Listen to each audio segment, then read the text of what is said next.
আমি অতনু রয়েছি আপনার সঙ্গে। নির্বাচন কমিশনের ফুল বেঞ্চ কলকাতায়, গণেশ কুমার তিনি কলকাতায় দফায় দফায় মিটিং চলছে, আধিকারিকদের সঙ্গে মিটিং করে সন্তোষ প্রকাশ করেছে নির্বাচন কমিশন, এরকমই জানা যাচ্ছে। তাহলে কি এবার ভোট ঘোষণা শুধু সময়ের অপেক্ষা? আগামী সপ্তাহে ভোট ঘোষণা হয়ে যেতে পারে, এরকম পরিস্থিতি কি তৈরি হয়েছে? আমি জানবো একটু। আমার সঙ্গে সোমরাজ রয়েছে সরাসরি। সোমরাজ,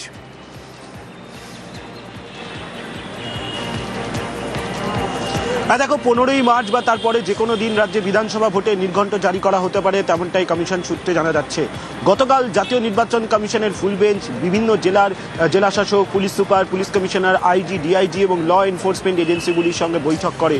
কমিশন সূত্রে খবর যে তারা বৈঠকে সন্তুষ্ট হয়েছে, অর্থাৎ বিভিন্ন জেলাশাসক, পুলিশ সুপার, পুলিশ কমিশনাররা যে রিপোর্ট তুলে ধরেছিলেন গতকালকে বৈঠকে পাওয়ার পয়েন্ট প্রেজেন্টেশনের মাধ্যমে, তাতে সন্তোষ প্রকাশ করছে কমিশনের ফুল বেঞ্চ। এবং কমিশনের ফুল বেঞ্চ মনে করছে এ রাজ্য প্রস্তুত বিধানসভা ভোটের জন্য।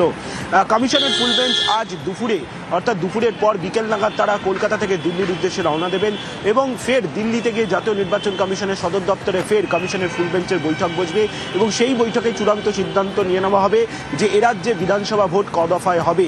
দেখো, যেটা কমিশন সূত্রে জানা যাচ্ছে, যেটা আমরা আগেই জানিয়েছিলাম, সর্বোচ্চ 4 দফায় ভোট হতে পারে, তার থেকে বেশি দফায় এবার এ রাজ্যে বিধানসভা ভোট হবে না। ইতিমধ্যেই বিভিন্ন রাজনৈতিক দল তার আবেদন জানিয়েছেন 1 থেকে 2 দফায় ভোট করতে।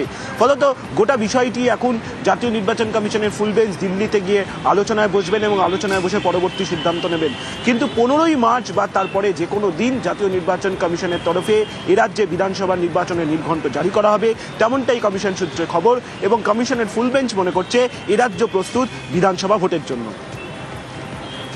ধন্যবাদ সোমরাজ। তাহলে 15 তারিখের পরে যে কোনো দিন ভোট ঘোষণা হয়ে যেতে পারে, এরকম একটা পরিস্থিতি তৈরি হয়েছে। এবং 15ই মার্চ তারপরে ভোট ঘোষণার সম্ভাবনা রয়েছে। তার কারণ এর আগে দেখা যাচ্ছে যে একের পর এক বৈঠক, আধিকারিকদের সঙ্গে বৈঠক, সেখানে সন্তুষ্ট কমিশনের ফুল বেঞ্চ, এবং আজ মুখ্য সচিব ডিজির সঙ্গে বৈঠক, নোডাল অফিসারদের সঙ্গে বৈঠক, এবং বৈঠক শেষে বিএলওদের সঙ্গে সাক্ষাৎ করবেন গণেশ কুমার। বিএলও অর্থাৎ বুথ লেভেল অফিসারদের একাংশের মধ্যে থেকে বারবার অভিযোগ উঠেছে কাজের এত চাপ, সেই চাপ নেওয়া যাচ্ছে না।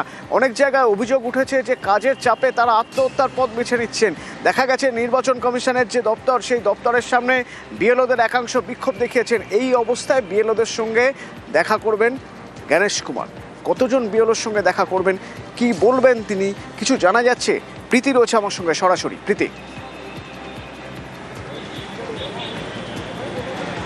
দেখো, গতকাল এক দফায় যে মিটিং, সেই মিটিং কিন্তু শেষ হয়েছে এবং আমাদের প্রতিনিধি সোমরাজ যে বিষয়টা বলছিল যে ল এনফোর্সমেন্ট, ডিজি, সিপি, কমিশনারদের সঙ্গে যখন বৈঠক হয়েছে তখন সবথেকে ইন্টারেস্টিং বিষয়, এই প্রথমবার বুথ লেভেল অফিসারদের সঙ্গে বৈঠক করতে চলেছেন একেবারে দেশের chief election commissioner Ganesh Kumar এবং তার যে টিম, যা ফুল বেঞ্চ তা।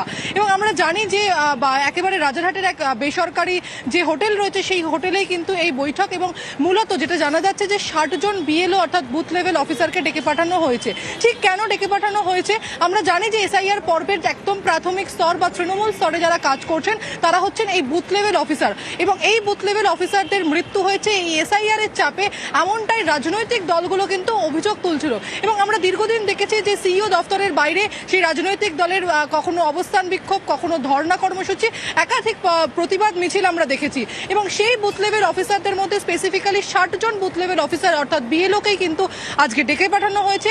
গণেশ কুমার এবং তার যে টিম রয়েছে সেই টিম কথা বলবে। তাদের এত বিএলওর মধ্যে থেকে যে 60 জন বিএলওকে ডেকে পাঠানো হয়েছে, এই ডেকে পাঠানোর প্যারামিটারটা কি? মানে কোন 60 জন নির্দিষ্টভাবে কাদের সঙ্গে দেখা করবেন?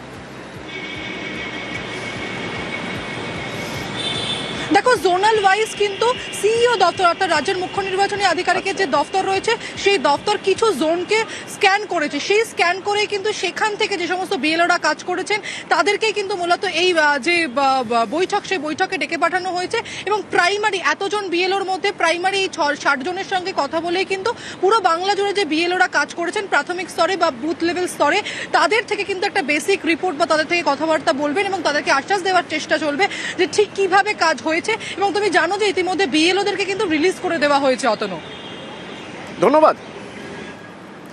এবং এই নিয়ে 3বার দেখা গেল এই গণেশ কুমার কলকাতায় আসার পর গণেশ কুমারকে কালো পতাকা দেখানো হলো, গো ব্যাক স্লোগান দেওয়া হলো। প্রথমে যেদিন তিনি এসেছিলেন সেদিন নিউ টাউনে, তারপরে দেখা গেল কালীঘাটে গতকাল যখন তিনি পুজো দিতে যাচ্ছেন সে সময়, আজ আবার যখন দক্ষিণেশ্বরে যখন তিনি পুজো দিতে যাচ্ছেন, গণেশ কুমারের কনভয়ের দুপাশে পোস্টার প্ল্যাকার্ড নিয়ে বিক্ষোভ, গো ব্যাক স্লোগান, কালো পতাকা, প্রতিবাদ করা হয় এসআইআরে হয়রানি, মৃত্যু, নামবাদের, এবং মন্দির চত্বরেও বিক্ষোভের মুখে পড়েন মুখ্য নির্বাচনী কমিশনার।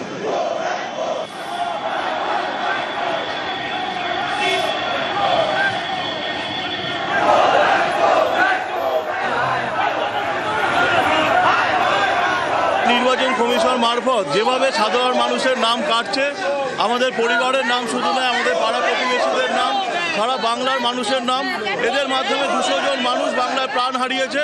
আমরা সাধারণ মানুষ হিসেবে ধিক্কার জানাচ্ছি।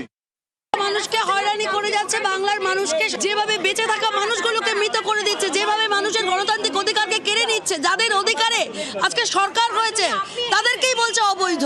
বাংলাকে এভাবে অপমান অপদস্থ প্রতিনিয়ত নির্যাতন কমিশন করছে, এর বিরুদ্ধে আমরা তাকে প্রতিবাদ জানাচ্ছি। সাধারণ মানুষের ভোটাধিকার ফিরিয়ে দিতে হবে। এবং গণেশ কুমারকে দেখা গেল দক্ষিণেশ্বরে বাঙালির ভবতারিণী আবেগে শান দিলেন তিনি। भगवान दक्षिणेश्वर की हमने पूजा की, माँ का आशीर्वाद लिया और चुनाव आयोग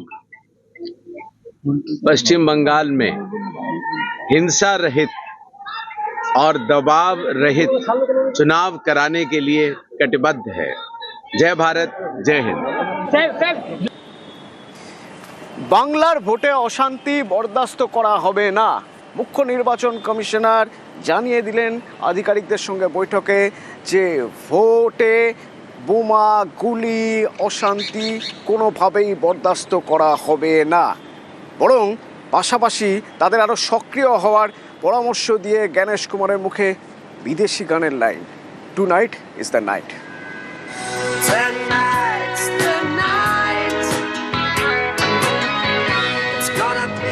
tonight is the night, British গায়ক রড স্টুয়ার্টের বিখ্যাত গান। সেই গানের লাইনই সোমবার শোনা গেল মুখ্য নির্বাচন কমিশনার গণেশ কুমারের মুখে। বললেন, টুনাইট ইজ দ্য নাইট। এই বলে ডিএমএসপিদের কড়া বার্তা, বোঝানোর চেষ্টা করলেন এই সেই রাত, আর কিছু ফেলে রাখা যাবে না, যা করার এখনই করতে হবে, আর সময় নেই।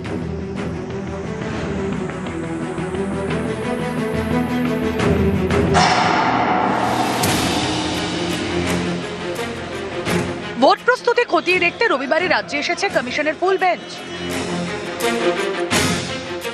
সোমবার প্রথমে রাজনৈতিক দলগুলির সঙ্গে বৈঠক করে, তারপর জেলা শাসক, পুলিশ সুপার, পুলিশ কমিশনারদের সঙ্গে। এই বৈঠকে মুখ্য নির্বাচন কমিশনার গণেশ কুমার সাবধান করে দিয়ে বলেন, ভোটে অশান্তি বরদাস্ত করা হবে না। অন্য রাজ্যে এত অশান্তি হয় না। ভোটের সময় শুধু বাংলায় অশান্তির ঘটনা কেন, সব রাজনৈতিক দল অভিযোগ করছে। ভোট পরবর্তী অশান্তির ঘটনাও ঘটেছে। ভোটে অশান্তি হলে দায় নিতে হবে সংশ্লিষ্ট অফিসারদের, বিভাগীয় তদন্তও করা হবে। বোমা, পিস্তল দিয়ে ভোট হবে না। মদ, টাকা দিয়ে ভোট হলে জেলা শাসক, পুলিশ সুপাররা আর থাকবেন না। বিনীত গোয়েলের উদ্দেশ্যে গণেশ কুমার বলেন, অন্য রাজ্যের মতো নার্কোটিক্স অ্যাডভাইজারি বোর্ড পশ্চিমবঙ্গে নেই কেন? কেন নেই সবই জানি।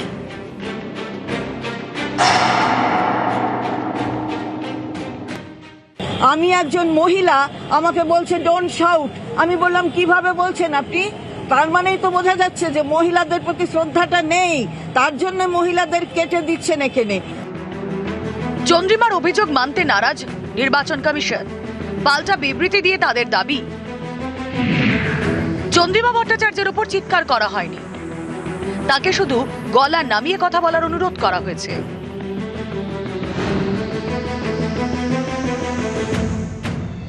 নিউজ 18 বাংলা।